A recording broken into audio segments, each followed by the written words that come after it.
So influence isn't about dark arts or secret strategies or things you should say or you shouldn't say depending on who you're speaking to. And yes, there are lots of tools and strategies that really help you interact and connect with other people when you're influencing them. But before you do that, before you do any of that, what you need to do is one thing. And this one thing, I think, is the most effective way to connect and influence with people and get to where you want to get to. And in this video, I'm going to give you that one thing that is going to help you develop and influence others when you communicate with them. And it's really the truth about influence. Now, to give you a little bit of background on me, my name is Laura Chattington and I run a company called Talking Shop. And at Talking Shop, we help professionals who feel like their careers are plateauing or perhaps not progressing fast enough. And we help them elevate themselves in their workplace, elevate themselves, stop their careers plateauing and really fast track their careers. I like to think of it like working on your career rather than just working in your career. And if you're feeling stuck or frustrated or underpaid or wherever you are in your career, you're not progressing fast enough, then check out our live masterclass at www.activatemycareerlive.com, and there's going to be a link under this video. And there you're going to make more progress in the next 3 months than you are just sticking where you are.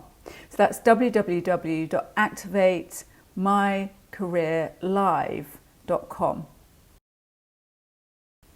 Now you might be going into meetings with your boss or your senior team, needing to persuade and influence them of an action you want them to take. Maybe you want more budget, maybe you want more people, maybe you want a project to start, whatever it is. We're in these situations quite often at work, aren't we, where we're trying to persuade and influence normally people above us that to take an action, to take a decision that is going to enable us to do what we want to do.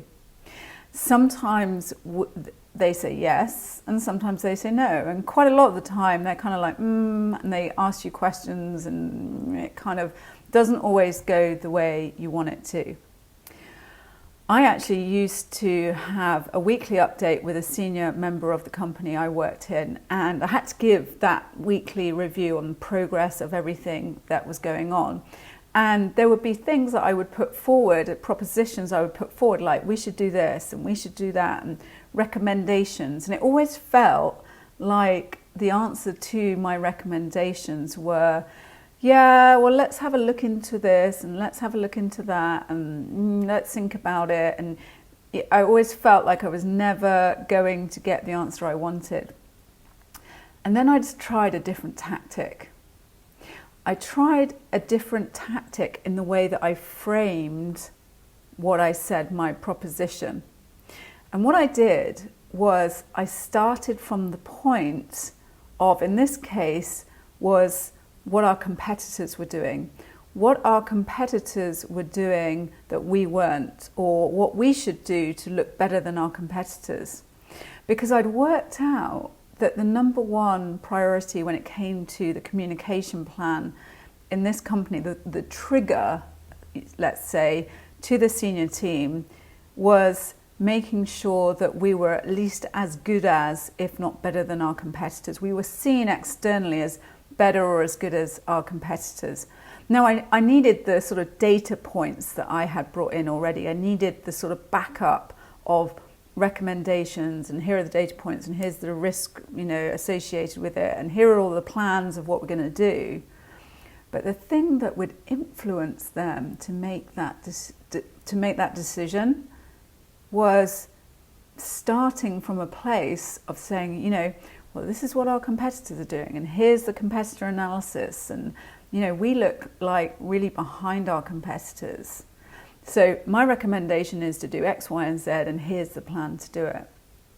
Now at your company, it might not be that competitiveness. In that particular company, we were very competitive with what other people, reputation and what other people were doing. Maybe it's something else for you, and you're your decision maker. But thinking through exactly what the most important trigger points and pain points and motivations are for the person that you're persuading and influencing is a really good place to start, because when you start communicating from that point, you're going to have much more success. You're naturally going to have much more success because you're going to get their attention and you're going to start talking about things that they care about. So it's not a kind of, here I'm going to throw the kitchen sink in with all these reasons that we should do X, Y, and Z. You're going to very concisely prod the points that they are interested in and they care about. And if you do that, you really get people's attention, straight away, automatically, because they're like, oh yeah, we don't want to be left behind by our competitors. We want to make sure we've got that covered. So yes, go away and do that project. So the truth about influence is much simpler than you think.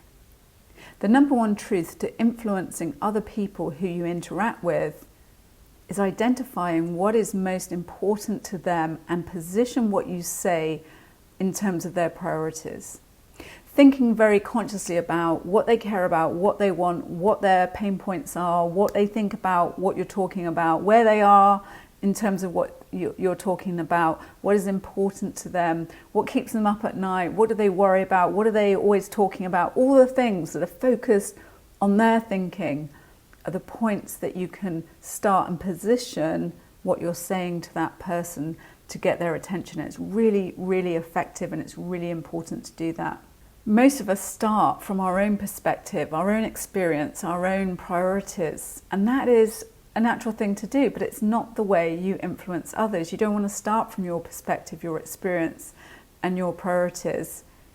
You want to match what you say to the priorities, triggers, influences of the person you're talking to. So to increase the chances of getting someone's attention and influencing them of your opinion, start with where they are, start with what they care about, what they're interested in, what is going through their head, and you're going to have much more success.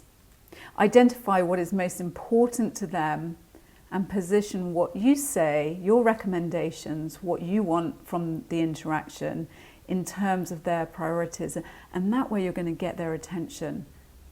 So in my case, it was about positioning what my recommendations were to the senior team in terms of starting with what our competitors were doing, how we matched it or went above what our competitors were doing, and then I could back in all the recommendations and the data points and all the plan behind that. That was the way I got attention and was able to influence those people in the room. And it's the same for you. Now, you may have different people who have different priorities, but ultimately, if you can profile and think through where the person you're talking to is coming from and what are their pain points and what are their motivators, and you can talk in those terms, then you really are able to influence people much faster than you would if you didn't go through that thought process and through that process. And actually that process is part of what we take our clients through when they're feeling stuck or underpaid or frustrated in their careers and they want to fast track their careers, they want to elevate themselves, build the right relationships in their working environment so that they can fast track their careers and get themselves to the next level. And if you want to find out more about that, the best place to go is to go to see our live masterclass at www.activatemycareerlive.com. That's www.activatemycareerlive.com. And I look forward to seeing you there. And if you haven't already, subscribe to the channel. There's a button that comes up. And the link to that masterclass is under this video right now. So subscribe to the channel if you haven't already, and I'll see you there at the live masterclass, activatemycareerlive.com, and I look forward to seeing you there.